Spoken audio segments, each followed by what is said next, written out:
This is the story of Esther by Joyce Davidson. A little girl named Alice sat in a cozy nook. She read about Queen Esther in her Bible storybook. And as she read, the airmail bird flew to her windowsill and gave this little note to her he'd carried in his bill. Reading is the magic key to take you where you want to be. The Bible storybook she held became a giant screen. Alice stepped on through to Bibleland and came upon this scene. The king of Persia was lonely, and his men searched far and wide for kind and lovely maidens, so the king could choose his bride. A Jewish man named Mordecai, a wise and loyal man, was working at the palace and heard about this plan. He had a cousin, Esther, who was lovely, kind, and sweet. He knew the king would like her, so he arranged for them to meet. From all the maidens that he met, the fairest to be seen, the king chose Esther for his wife, and she became his queen. Esther made him happy with her kindness and her charm. Cousin Mordecai stayed near the gate and kept the king from harm. Now the king was very busy. His kingdom was quite grand, so he chose a man named Haman to help him rule the land.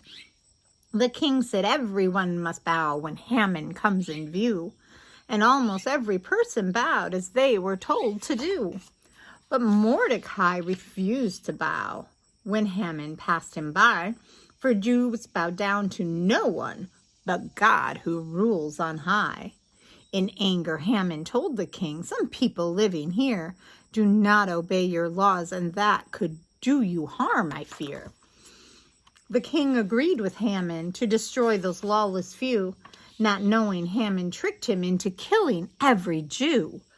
Then Haman sent out letters that on a certain date he'd kill the Jews in Persia who'd filled his heart with hate.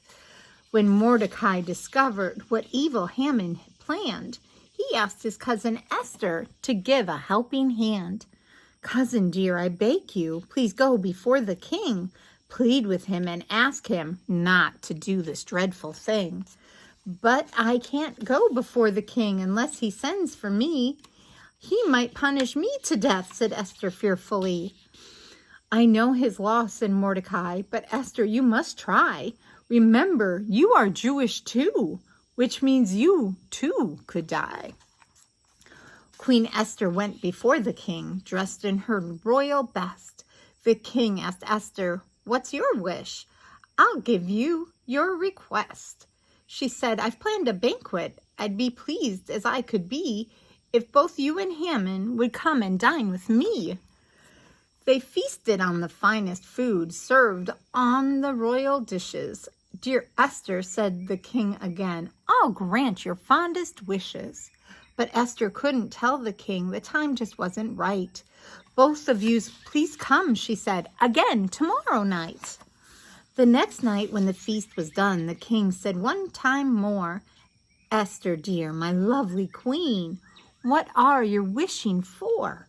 Then Esther bravely answered, "If you love me as your wife, you must not let the Jews be killed, for then I'll lose my life." Mordecai won't bow to Haman. To God alone he prays. Now wicked Haman's made a law to kill the Jews this day. The king said, "I won't harm you, for you are very dear, and I won't harm your people, for now everything is clear.